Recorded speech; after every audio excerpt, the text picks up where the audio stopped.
গুরু পূর্ণিমা সম্পর্কে অভিজ্ঞতালব্ধ দু চার কথা। গুরু পূর্ণিমার ব্যাকরণিক ব্যাখ্যা: গু প্লাস রু প্লাস পূর্ণ প্লাস ইমা is equal to Guru Purnima. যেমন গু মানে অন্ধকার, রু মানে আলো, পূর্ণ মানে পরিপূর্ণ, ইমা মানে চন্দ্রিকা অর্থাৎ চাঁদের ন্যায়, পূর্ণ চন্দ্রিকার ন্যায় পরিপূর্ণরূপে আলোয় আলোকিত, জ্ঞানের চিন্ময় জ্ঞানের আলোয় আলোকিত। তেমনি গুরু জগতেই যার কাছ থেকে আমরা কোনো কিছু শিক্ষা গ্রহণ করি সবাই গুরু। তার মধ্যে পশুপক্ষীও হতে পারে। যেমন বুদ্ধদেব বিভিন্ন প্রকারের গুরু করেছিলেন।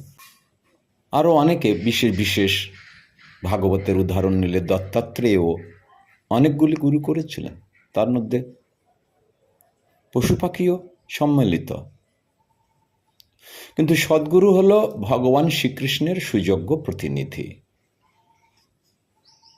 তাই আমাদের সবার সদ্গুরুর প্রয়োজন,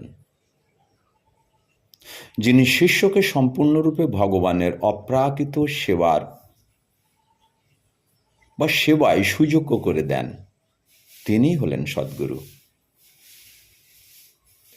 আর তার জন্যে গুরুদেবের মধ্যে অর্থাৎ সদ্গুরুদেবের মধ্যে যে বিশেষ দিব্যগুণ প্রকাশিত থাকবে, বিশ্বনাথ চক্রবর্তী ঠাকুর কৃত গুরুব অষ্টকমে তার আমরা নির্দেশিকা পেয়ে থাকি বা ব্যারোমিটার পেয়ে থাকি বা গুণানুবনী আমরা শ্রবণ করে থাকি, বিশেষ করে ভোরবেলায় মঙ্গল আরতিতে। কিন্তু বিষয় শিষ্য কেমন হবে, শিষ্য কেমন হবে সেই বিষয়ে ভগবান শ্রীকৃষ্ণ ভগবদ গীতায় শ্লোক বলেছেন, তদ্বিধি পনিপাতেন পরিপোষণেন সেবায়া উপদক্ষন্তিতে জ্ঞানিনা তত্ত্বদর্শিনা। তুমি তত্ত্বদ্রষ্টা ব্যক্তির অনুসন্ধান করো, তার কাছে যাও, তাকে অকৃত্রিম সেবার দ্বারা প্রসন্ন করো। কেমন সেবা? অকৃত্রিম, উইদাউট ডুপ্লিসিটি। তাকে অকৃত্রিম সেবার দ্বারা প্রসন্ন করো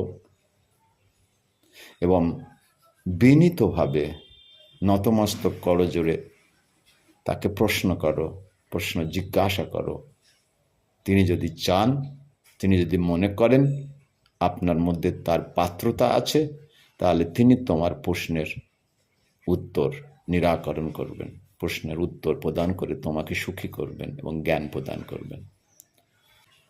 তাই শিষ্যরও যোগ্যতার প্রয়োজন আছে।